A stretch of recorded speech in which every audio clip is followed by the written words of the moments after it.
اب ہم اپنے نوٹ بک پہ آ جاتے ہیں. اپنی نظم میں دیکھیں ہم نذیر اکبر آبادی کی نظم پڑھ رہے ہیں کل نفس ذائقۃ الموت. جیسا کہ عنوان سے ہی پتہ چل رہا ہے کہ یہ نظم کس بارے میں ہوگی. قرآن مجید کی ایک آیت ہے کہ ہر نفس نے موت کا ذائقہ چکھنا ہے. تو کل نفس ذائقۃ الموت یہ ہماری نظم کا عنوان ہے. اگر آپ کے پاس نوٹ بک موجود ہے تو نوٹ بک میں آپ 222 صفحہ نمبر 222 پہ یہ نظم موجود ہے. ہم سب سے پہلے میں اس نظم کو پڑھ لیتا ہوں اور پڑھنے کے بعد جو ہے پھر ہم اس کی تشریح پر جائیں گے. میں پہلے ایک دفعہ پوری نظم کو پڑھ لیتا ہوں, آپ لوگ بھی اس نظم کو سن لیں. اگر آپ کا نوٹس بک موجود نہیں ہے تو آپ اس کو سن لیں اور اپنے ذہن میں جو ہے جو باتیں جو مشکل الفاظ یا جو آپ کو آتے ہیں وہ ایک کراس چیکنگ ہوتی ہے نا, کہ آپ پہلے آپ اپنے ذہن میں سوچ لیں کہ اس لفظ کا یہ مطلب ہوگا, یہ مطلب ہوگا, پھر جب میں بتاؤں گا تو اس سے میچ کر لیں کہ بھئی آپ نے صحیح سوچا تھا یا غلط سوچا تھا, تو وہ آپ کی تصحیح ہو جائے گی اور وہ آپ کو ہمیشہ یاد بھی رہے گا. نذیر اکبر آبادی کی ہماری نظم ہے یہاں پر. دنیا میں اپنا جی بہلا کے مر گیا, دل تنگیوں سے اور کوئی اکتا کے مر گیا. عاقل تھا وہ تو آپ کو سمجھا کے مر گیا, بے عقل چھاتی پیٹ کے گھبرا کے مر گیا. دیکھ پا کے مر گیا کوئی دکھ پا کے مر گیا, کوئی سکھ پا کے مر گیا. جیتا رہا نہ کوئی ہر ایک آ کے مر گیا. دن رات دن مچی ہے یہاں اور پڑی ہے جنگ, چلتی ہے نت اجل کی سنا گولی اور تفنگ. جس کا قدم بڑھا وہ موا وہیں بے رنگ, جو جی چھپا کے بھاگا تو اس کا ہوا یہ رنگ. وہ بھاگتے میں تیغ و تبر کھا کے مر گیا, جیتا رہا نہ کوئی ہر ایک آ کے مر گیا. پڑھ کر نماز کوئی رہا پاک با وضو, کوئی شراب پی کے پھرا مست کو بکو. ناپاکی پاکی موت کی ٹھہری نہ روبرو, کوئی عبادتوں سے موا ہو کے سرخرو. ناپاک رو سیا بھی پچھتا کے مر گیا, جیتا رہا نہ کوئی ہر ایک آ کے مر گیا. کر دل کے آئینے کے تئی صاف ایک بار, کشف قلوب دل پہ کیا اپنے آشکار. جب پیک نے اجل کے کیا آن کر گزار, کام آئی روشنی نہ کرامات کی بہار. کامل فقیر خلق میں کہلا کے مر گیا, جیتا رہا نہ کوئی ہر ایک آ کے مر گیا. پہنا کسی نے خوب لباس عطر کا بھرا, یا چیتڑوں کی گدڑی کوئی اوڑھ کر پھرا. آخر کو جب اجل کی چلی آن کر ہوا, پولے کے جھونپڑے کو کوئی چھوڑ کر چلا. باغ و مقام محل کوئی بنوا کے مر گیا, جیتا رہا نہ کوئی ہر ایک آ کے مر گیا. گیسو بڑھا کے کوئی مشائخ ہوا یہاں, یا بے نوا ہو کوئی ہوا خود منڈا یہاں. جب مرشد اجل کا قدم آیا درمیاں, کوئی تو لمبی داڑھی لیے ہو گیا رواں. مونچھیں بھویں تک کوئی منڈوا کے مر گیا, جیتا رہا نہ کوئی ہر ایک آ کے مر گیا. کوئی موتی چاہتا تھا کوئی موٹ اور مٹر, جس دم قضا نے لی ہاتھ میں لی تیغ اور سپر. کام آئی کچھ فقیری نہ کچھ تخت اور چھتر, یہ خاک پر موا وہ موا تخت کے اوپر. تھی جیسی جس کی قدر وہ بتلا کے مر گیا, جیتا رہا نہ کوئی ہر ایک آ کے مر گیا. عاشق ہو گر کسی نے کسی گل کی چاہ کی, عاشق نے اپنے عشق بڑھانے میں جان دی. اور جب اجل کی دونوں سے آ کر لگن لگی, معشوق کام آئی کسی کی نہ عاشقی. دل بھر بھی اپنے حسن کو چمکا کے مر گیا, جیتا رہا نہ کوئی ہر ایک آ کے مر گیا. کیا کالی پیلی شکل کے کیا گورے گل عذار, عاشق کوئی ہے اور کوئی معشوق طرح دار. عاقل حکیم و عامل و فاضل رسال دار, پنڈت نجومی بیدچا ناداں چا ہوشیار. دو دن کی شان ہر کوئی دکھلا کے مر گیا, جیتا رہا نہ کوئی ہر ایک آ کے مر گیا. پیر و مرید و شاہ و گدا میر اور وزیر, سب آن کر اجل کے ہوئے دام میں اسیر. مفلس غریب صاحب تاج و علم سریر, کوئی ترس ترس کے موا غم میں اے نذیر. کوئی ہزاروں عیش کی ٹھہرا کے مر گیا, جیتا رہا نہ کوئی ہر ایک آ کے مر گیا. یہ ایک طویل نظم ہے ہمارے پاس. آپ نے یہ نظم دیکھی, اس نظم کو دیکھ کر ذرا بتائیں تو یہ حیت کون سی ہے, اس نظم کی حیت کون سی ہے, یہ کس حیت میں لکھی گئی ہے. حیت کا مطلب ہوتا ہے حالت یا صورت, یہ کس حالت میں لکھی گئی ہے. 2 لائنوں کا 2 مصروں کا ایک شعر ہوتا ہے, 3 مصروں کی اگر کوئی نظم ہوگی، کوئی شعر ہوگا تو اسے ہم مثنوی کہیں گے. 4 مصروں کی کوئی نظم ہوگی، کوئی شعر ہوگا تو اسے ہم رباعی کہیں گے. اسی طریقے سے 5 مصروں کا کوئی بند یا کوئی شعر، پورا شعر 5 مصروں کا ہوگا تو اسے ہم مخمس کہیں گے. آپ نے جو ہنس نامہ پڑھی ہوگی وہ مخمس ہوگی. میٹرک کلاس میں آپ نے ہنس نامہ پڑھی، وہ مخمس تھی. اور اسی طریقے سے اگر کوئی 6 لائنوں کی، جیسا کہ یہ نظم ہے 6 لائنوں کا ایک بند ہے تو اس کو ہم مسدس کہیں گے. یہ ہمارے پاس ہے مسدس، یعنی 6 لائنوں والی نظم. آپ نے یہ میر نذیر اکبر آبادی ولی محمد عوامی شاعر کا یہ حسن رہا ہے، یہ ان کا طریقہ ہے کہ وہ یا تو مخمس لکھتے ہیں یا مسدس لکھتے ہیں. ان کے ہر بند میں یا تو 5 مصرے ہوتے ہیں یا 6 مصرے ہوتے ہیں یہاں پر. تو یہاں پر پہلا بند: دنیا میں اپنا جی بہلا کے مر گیا، دل تنگیوں سے اور کوئی اکتا کے مر گیا. عاقل تھا وہ تو آپ کو سمجھا کے مر گیا. عاقل کا مطلب عقل والا. بے عقل چھاتی پیٹ کے گھبرا کے مر گیا. دکھ پا کے مر گیا، کوئی سکھ پا کے مر گیا. جیتا رہا نہ کوئی، ہر ایک آ کے مر گیا. یعنی کوئی بھی اس دنیا میں آیا ہے، مختلف طرح سے اس نے اپنی زندگی گزاری ہے، اس میں دل لگایا ہے، لیکن ایک نہ ایک دن اس کو اس دنیا سے جانا ہے. اور وہ اس دنیا سے تنگ آ کر، جو بھی اس دنیا میں آیا ہے اس کو ایک دن اس دنیا سے جانا ہے. آسان الفاظ میں اس کا مرکزی خیال یہ بنتا ہے. حوالہ نظم ہم سب سے پہلے لکھیں گے.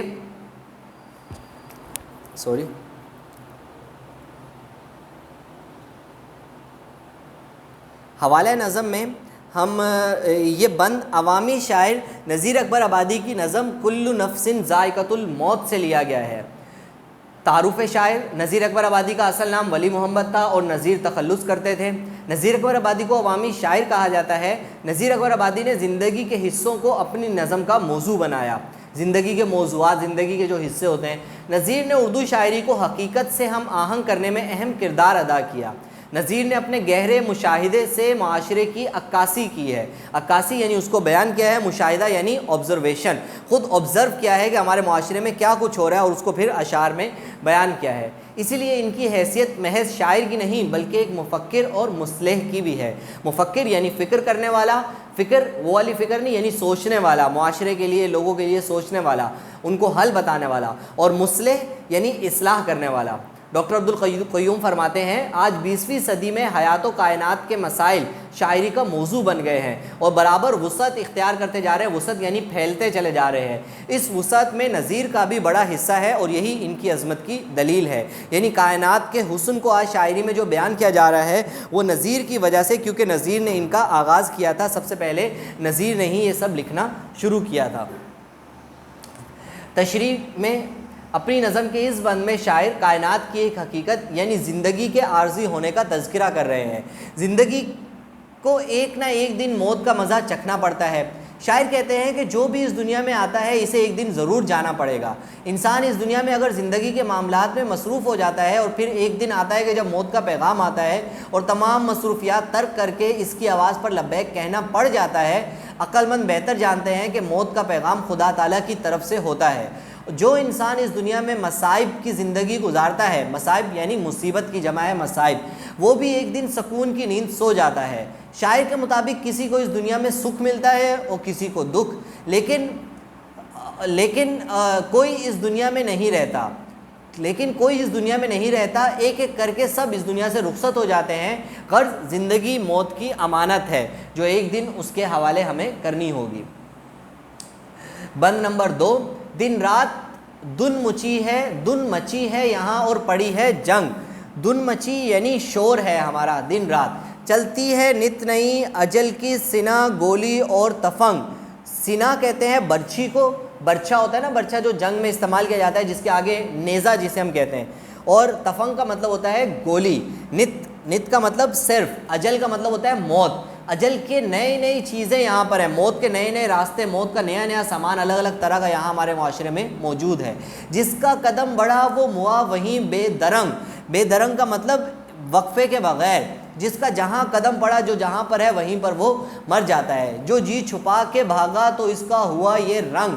جو موت سے بھاگا اس کو بھی یہ رنگ ہوا، یعنی وہ بھی موت نے اس کو آ لیا. وہ بھاگتے میں تیغ و تبر کھا کے مر گیا. یعنی وہ جب بھاگ رہا تھا تو بھاگتے بھاگتے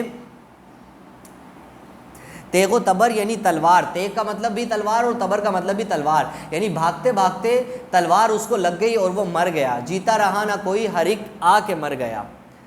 اپنی نظم کے اس بند میں شاعر زندگی کے عارضی ہونے کا تذکرہ کر رہے ہیں۔ شاعر زندگی کے معمولات کا تذکرہ کرتے ہوئے فرماتے ہیں کہ یہاں دن رات موت کا شور برپا ہے، موت طرح طرح کے بھیس بدل کر زندگی کو اپنی لپیٹ میں لیتی ہے، کبھی جنگ میں گولی کی شکل میں، کبھی تلوار کی شکل میں۔ موت انسان کو ابدی حیات سے ہمکنار کرتی ہے۔ ابدی کا مطلب ہوتا ہے ہمیشہ، حیات کا مطلب زندگی، ہمکنار کا مطلب ملانا۔ انسان موت سے بچ کر کہیں نہیں جا سکتا، اور جو کوئی بھاگنے کی بھی کوشش کرتا ہے تو موت اس کا پیچھا کر کے مار ہی دیتی ہے۔ شاعر کے مطابق اس دنیا میں کوئی ہمیشہ نہیں رہا، موت تو سب کو ایک دن آنی ہے۔ آپ نے دیکھا ہوگا کہ شروع کی لائن اور آخر کی لائن یہ ہر تشریح میں جو ہے وہ ہم ایک جیسی رکھیں گے، یہ ایک جیسی ہوگی کیونکہ ہم لکھ سکتے ہیں، اور چونکہ پیپر میں تو ایک ہی بند آئے گا، کوئی بھی ایک بند آئے گا تو آپ یہ تشریح وہاں پہ کر سکتے ہیں۔ آگے بند نمبر 3 ہے ہمارے پاس، پڑھ کر نماز کوئی رہا پاک با وضو، کوئی شراب پی کے مرا مست کو بکو، ناپاکی موت کے ٹھہری نہ رو برو، کوئی عبادتوں سے موا کوئی ہو کے سرخرو، ناپاکی رو سیاہ بھی پچھتا کے مر گیا، جیتا رہا نہ کوئی ہر ایک آ کے مر گیا۔ پڑھ کر نماز کوئی رہا با وضو، کوئی ہمیشہ نمازیں پڑھتا ہے اور پاک صاف رہتا ہے، کوئی شراب پیتا ہے اور ہمیشہ جو ہے مست رہتا ہے۔ ناپاکی اس میں کوئی فرق نہیں ہے، جو شراب پیتا ہے وہ بھی مرے گا ایک دن، اور جو نماز پڑھتا ہے وہ بھی ایک دن مرے گا۔ پاکی اور ناپاکی اس میں کوئی نہیں کہ جو پاک صاف ہوگا وہی صرف مرے گا یا جو پاک صاف ہوگا وہ نہیں مرے گا۔ کوئی عبادتوں میں موا کا مطلب مر جانا، کوئی عبادتوں سے سرخرو ہو کے مر گیا یعنی کامیابی حاصل کر کے مر گیا۔ کوئی ناپاکی سے روح سیاہ ہوا یعنی ناپاکی کا داغ اپنے سر لیا اور پچھتا کے مر گیا۔ جیتا رہا نہ کوئی ہر ایک آ کے مر گیا، کوئی بھی جیتا نہیں رہا، ہر کوئی جو ہے وہ مر گیا۔ مذکورہ بند میں شاعر موت کے اٹل ہونے کا تذکرہ کرتے ہوئے فرماتے ہیں، اٹل ہونا یعنی حقیقت کہ جو بھی اس دنیا میں آیا ہے اسے ایک نہ ایک دن اس دنیا سے ضرور جانا ہے۔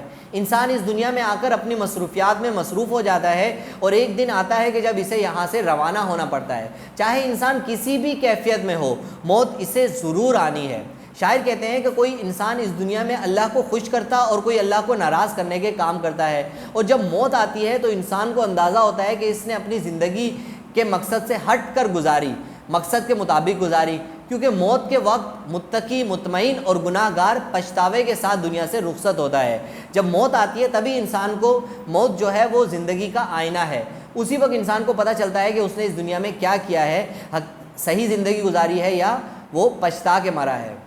بند نمبر 4 میں ہم پڑھیں گے، کر دل کے آئینے کے تئیں صاف ایک بار، کر دل کے آئینے کے تئیں صاف ایک بار، کشف و قلوب دل پہ کیا اپنے آشکار، جب پیک نے اجل کے کیا آن کر گزار، کام آئی روشنی نہ کرامات کی بہار، کامل فقیر خلق میں کہلا کے مر گیا، جیتا رہا نہ کوئی ہر ایک آ کے مر گیا۔ کسی نے اپنے دل کو صاف کیا، کشف و قلوب، اب قلب کی جمع ہے قلوب یعنی دل، کشف کا مطلب اس کو صاف کرنا، اس پہ اللہ تعالیٰ کی حقیقت کو آشکارا کیا، اس نے اس کو واضح کیا، اپنے دل کو صاف کیا، اللہ کی محبت کو اس میں جگہ دی۔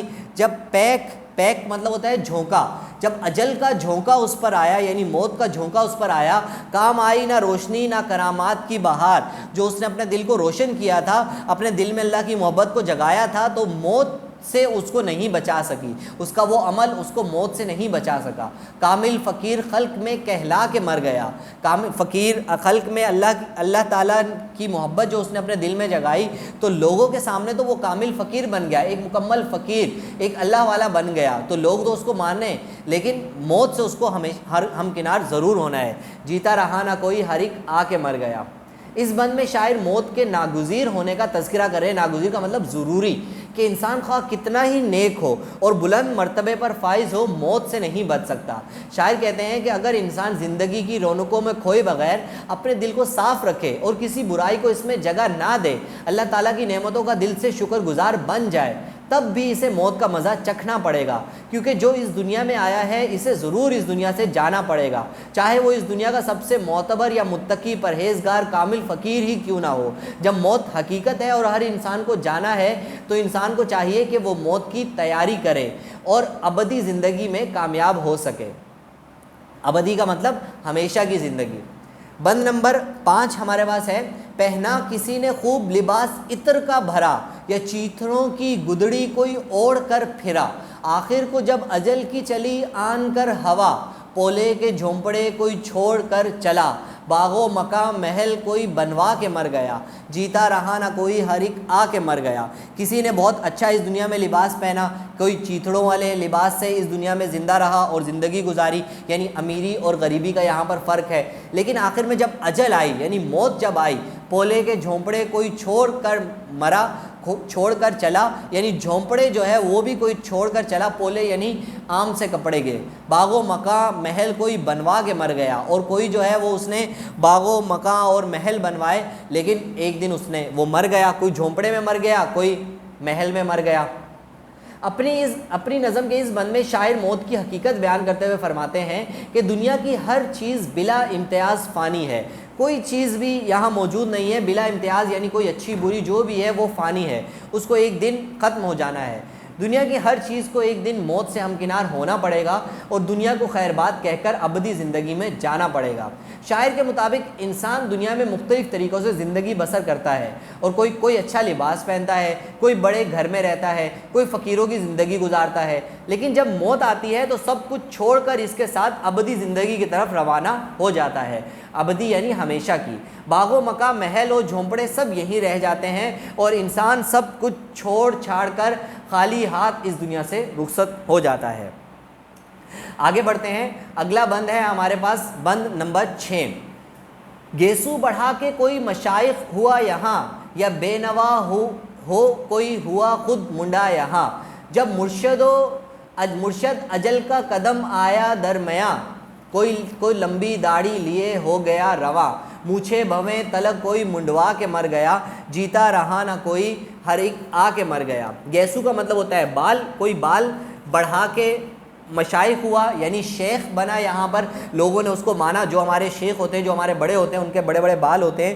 یا بے نوا کا مطلب ہوتا ہے عام آدمی، کوئی عام آدمی، خود منڈا یعنی اس نے اپنے آپ کو چھوٹا، خود منڈا یعنی چھوٹا منڈا، اپنے بے عام سی زندگی کسی نے گزاری، کوئی خاص زندگی گزاری، لوگوں میں مقبول ہوا، مشہور ہوا، کسی نے عام زندگی گزاری، لیکن جب مرشد اجل کا قدم آیا درمیان، جب موت جو ہے وہ ان کے درمیان آئی تو کوئی لمبی داڑھی لیے اس دنیا سے رخصت ہو گیا، اور کوئی جو ہے جو اپنے چہرے کے تمام بال جو ہے وہ صاف کر کے روانہ ہو گیا، لیکن کوئی بھی جیتا نہیں رہا، ہر ایک اس دنیا میں آ کے مر گیا۔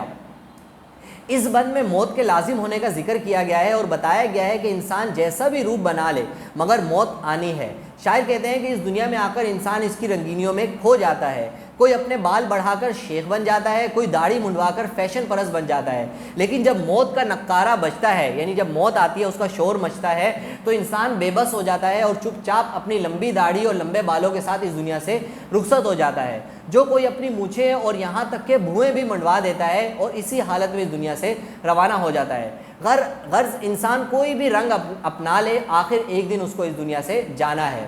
بند نمبر 7 ہمارے پاس ہے، کوئی موتی چاہتا ہے کوئی موٹھ مٹر، جس دم قضا نے لی ہاتھ میں تیغ اور سپر اس کو کہتے ہیں جو ڈھال ہوتی ہے، کام آئی کچھ فقیری نہ کچھ تخت اور چھتر، یہ خاک پر موا اور وہ موا تخت کے اوپر، تھی جیسی جس کی قدر وہ بتلا کے مر گیا۔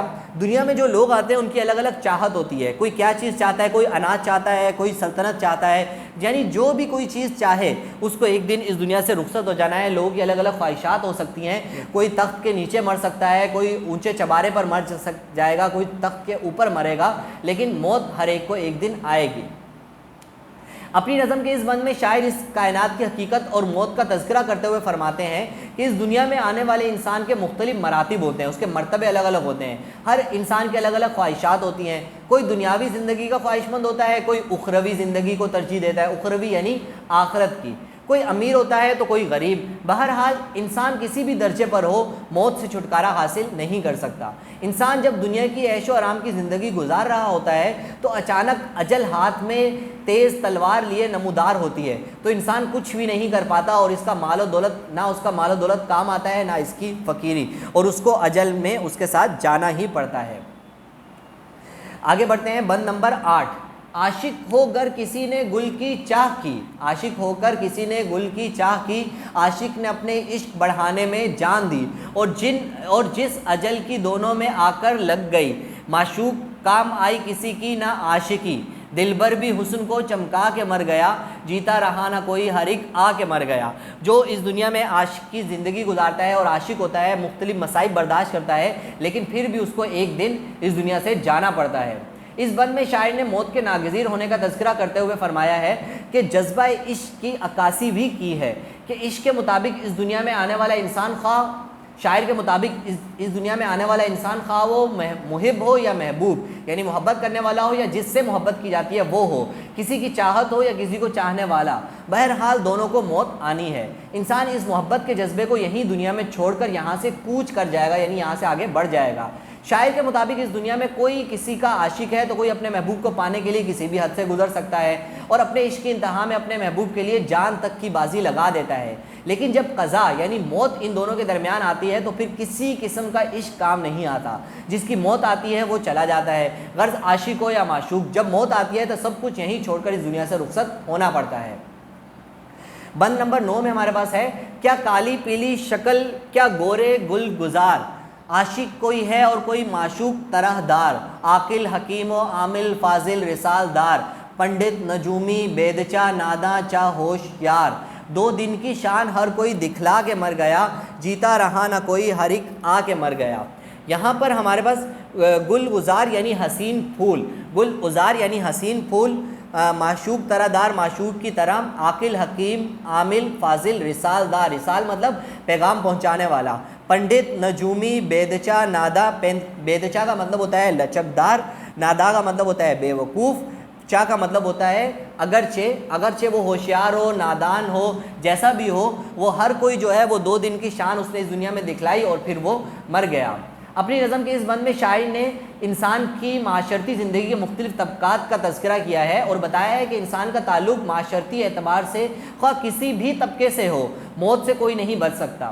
شاعر کے مطابق موت سب کو آنی ہے، اس دنیا میں کوئی ہمیشہ نہیں رہے گا، چاہے وہ گورا ہو یا کالا، عاشق ہو یا معشوق، عقل مند ہو یا حکیم، حکیم کا مطلب ہے یہاں پر حکمت والا، جو دانا ہوتا ہے عقل مند ہوتا ہے، عامل ہو یا عامل، عالم ہو یا عامل، عالم علم کو جاننے والا، عامل عمل کرنے والا، پنڈت ہو یا نجومی، پنڈت جو ہمارے نجومی جو ہمیں علم نجوم کے بارے میں بتاتا ہے، پنڈت جو ہمارے حالات ہمیں بتاتا ہے، ہمیں سمجھاتا ہے، مجنو ہو یا ہوشیار، مجنو جو کم عقل ہوتا ہے بالکل مجنون پاگل ہو جاتا ہے، ہوشیار یعنی عقل والا، لیکن جب موت آتی ہے تو ہر کوئی بے بس ہو جاتا ہے، یہ دنیا ہمیشہ رہنے والی جگہ نہیں ہے، ہر ایک کو اس دنیا سے ایک دن جانا ہے۔ بند نمبر 10 یعنی آخری بند ہمارے پاس، پیر و مرشد شاہ و گدا امیر و وزیر، سب آن کر اجل کے ہوئے دام میں اسیر، مفلس غریب صاحب تاج علم و سریر، کوئی طرز کے موا غم میں اے نذیر، کوئی ہزاروں عیش کی ٹھہرا کے مر گیا، جیتا رہا نہ کوئی ہر ایک آ کے مر گیا۔ یہ آخری بند ہے لیکن پیپر کے حوالے سے ضروری نہیں ہے کیونکہ اس میں نظیر کا اپنا تخلص موجود ہے اور تخلص والا جو بند یا شعر ہوتا ہے وہ پیپر میں نہیں آتا۔ اس بند میں شاعر نے موت کی حقیقت بیان کی ہے۔ شاعر کہتے ہیں کہ انسان کو موت کا مزہ چکھنا ہے، وہ بادشاہ ہو یا فقیر، پیر ہو یا مرید، امیر ہو یا غریب، ہر کسی کو ایک دن موت سے ہمکنار ہونا ہوتا ہے۔ موت ایک حقیقت ہے، اس سے کوئی بچ نہیں سکتا، اس کے باوجود ہر انسان موت سے بچنے کا خواہش مند دکھائی دیتا ہے، ہر کوئی لمبی عمر کا آرزو مند رہتا ہے، لیکن پھر بھی ایک دن لقمہ اجل ہو جاتا ہے، یعنی موت کے منہ میں چلا جاتا ہے۔ نذیر اکبر آبادی نے زندگی کے زوال کا تذکرہ کرتے ہوئے فرمایا ہے کہ ہر انسان کو موت آنی ہے۔ تمام تشریحات کو ہم اس میں ذکر کر سکتے ہیں، تمام تشریحات کوئی بھی تشریح ادھر سے ادھر ہم کر سکتے ہیں، اس میں کوئی اتنی مشکل بات نہیں ہے۔ اب ہم اس کے مرکزی خیال کی طرف بڑھتے ہیں۔ مرکزی خیال آپ کے نوٹس میں ہی موجود ہے۔ مرکزی خیال کو ایک نظر دیکھ لیتے ہیں۔ جب ہم نے اس کی بند کی تشریحات کی تو بند کی تشریحات میں جتنی باتیں ہم نے پڑھی تو اب آپ کو مرکزی خیال بنانا جو ہے وہ آ جانا چاہیے۔ پھر بھی ہم یہاں پہ اس کا مرکزی خیال دیکھ لیتے ہیں، ہم پڑھ لیتے ہیں کہ یہاں پر کیا ہے۔ یہ ایک سیمپل کے طور پہ آپ کو مرکزی خیال یہاں پر دیا گیا ہے۔ کل نفس ذائقۃ الموت، نذیر اکبر آبادی۔ نذیر اکبر آبادی کا تعارف جو ہے وہ ہم پہلے پڑھ چکے ہیں، وہی تعارف ہے، پھر بھی ایک دفعہ پڑھ لیتے ہیں۔ نذیر اکبر آبادی کا شمار ایسے باکمال اور عہد ساز شخصیتوں میں ہوتا ہے، عہد ساز جو زمانے کو بنانے والے ہوتے ہیں، جو بجائے خود ایک تاریخ، ایک عہد اور ایک مکمل و جامع دور ہوتی ہے۔ نذیر اکبر آبادی کی حیثیت محض شاعر کی نہیں بلکہ ایک مفکر اور مصلح کی بھی ہے۔ انہوں نے گل و بلبل کی شاعری نہیں کی، یعنی حسن اور عشق کی شاعری نہیں کی، بلکہ انسانی زندگی کی مکمل تصویر پیش کی ہے۔ ان کا کلام اپنے زمانے کے روزمرہ اور محاورہ کی مستند مثال ہے۔ میں پہلے ذکر کر چکا ہوں، جب ان کا تعارف ہم پڑھ رہے تھے اس میں یہ سمجھا چکا ہوں کہ اس زمانے کے لوگ کس طریقے سے بات کر سکتے تھے، وہی بات جو ہے وہ اس لائن میں بیان کی گئی ہے۔ اور تصنع اور آورت سے پاک ہے۔ تصنع اور آورت یعنی سجاوٹ سے، تشبیہات، تلمیحات، استعارات اور اس طرح کی جتنی چیزیں ہوتی ہیں، مشکل چیزیں، ان سے پاک ہے۔ انہوں نے جو کچھ دیکھا اسے انتہائی فطری، بے تکلف اور باساختہ انداز میں قالب شعر کر دیا۔ قالب شعر یعنی شعر میں ڈھال دیا۔ مجنون گورکھپوری لکھتے ہیں، نذیر خالص ہندوستانی شاعر تھے۔ ہندوستان کی زندگی اور ہندوستان کے رسوم و روایات ان کی شاعری کے لازمی عناصر ہیں۔ نذیر اردو کے پہلے شاعر ہیں جن کا کلام پڑھ کر ہندوستان کے حالات اور عام معاشرے اور یہاں کے رسم و رواج کے متعلق معلومات حاصل کی جا سکتی ہے۔ اس کی تفصیل بھی میں پہلے بتا چکا ہوں۔ مرکزی خیال، موت ایک لازوال حقیقت ہے۔ لازوال یعنی جس کو زوال نہیں ہے، جو ختم نہیں ہونے والی۔ زندگی ایک فریب ہے، یعنی دھوکہ، جو مختلف روپ میں آ کر موت کی حقیقت سے دور کرنے کی کوشش کرتی ہے۔ آدمی موت سے دور ہوتا جاتا ہے زندگی کی دھوکے میں آ کر۔ جو خاک سے بنا ہے وہ آخر خاک ہے۔ نذیر اس نظم میں بہت دلکش پیرائے یعنی طریقے میں موت کی حقیقت اور زندگی کی فنا کے نظریے کو پیش کرتے ہوئے کہتے ہیں کہ یہ دنیا بھی ایک دن فنا ہو جائے گی۔ اس دنیا میں جو بھی آتا ہے اور اسے یہاں سے جانا پڑتا ہے، سوائے اللہ رب العزت کی ذات کے، ہر شے اور ہر ذی روح کو فنا کی منزل کی جانب سفر کرنا ہے۔ انسان دنیا میں زندگی گزارتے ہوئے موت بھول جاتا ہے، لیکن اس کی آخری منزل موت ہی ہے۔ یہی قدرت کا نظام ہے جس کو اللہ تعالیٰ نے قرآن پاک میں بیان کیا ہے کہ ہر ذی نفس کو موت کا ذائقہ چکھنا ہے۔ کل نفس ذائقۃ الموت۔ موت اسی کی اچھی ہے جس کا زمانہ کرے افسوس۔ یوں تو دنیا میں سبھی آتے ہیں مرنے کے لیے، یعنی جو اس دنیا میں کچھ نہ کچھ کر کے جاتا ہے، جسے زمانے کے لوگ افسوس کریں گے یہ شخص کیوں چلا گیا اس دنیا سے، اسی کی موت اچھی ہے، ورنہ تو ہر کوئی اس دنیا میں آتا ہے اور مرنے کے لیے ہی آتا ہے۔ نذیر کا مقصود و سخن یہی ہے، یعنی ان کے کہنے کا مقصد یہی ہے کہ انسان کا اصل ٹھکانہ ابدی زندگی ہے۔ موت انسان کو عارضی دنیا سے چھٹکارا دلاتی ہے اور ابدی زندگی میں داخل کرتی ہے۔ موت چونکہ ناقابل تردید حقیقت ہے، تردید جس کا انکار نہیں کیا جا سکتا، اس لیے اس کی تیاری کرنے والا ہی عقل مند ہے۔ دنیا میں مصروف عمل رہ کر آخرت کو تابناک بنانا ہی اصل نصب العین ہونا چاہیے۔ تابناک کا مطلب ہوتا ہے روشن بنانا، نصب العین کا مطلب ہوتا ہے یہی ہمارا اصل مقصد ہونا چاہیے۔ اسی نے موت اور زندگی کو پیدا کیا تاکہ تمہاری آزمائش کرے کہ تم میں کون اچھے عمل کرتا ہے، وہ غالب اور بخشنے والا ہے۔ سورہ ملک کی یہ آیت یہی ہم اپنے مرکزی خیال کا اختتام کریں گے۔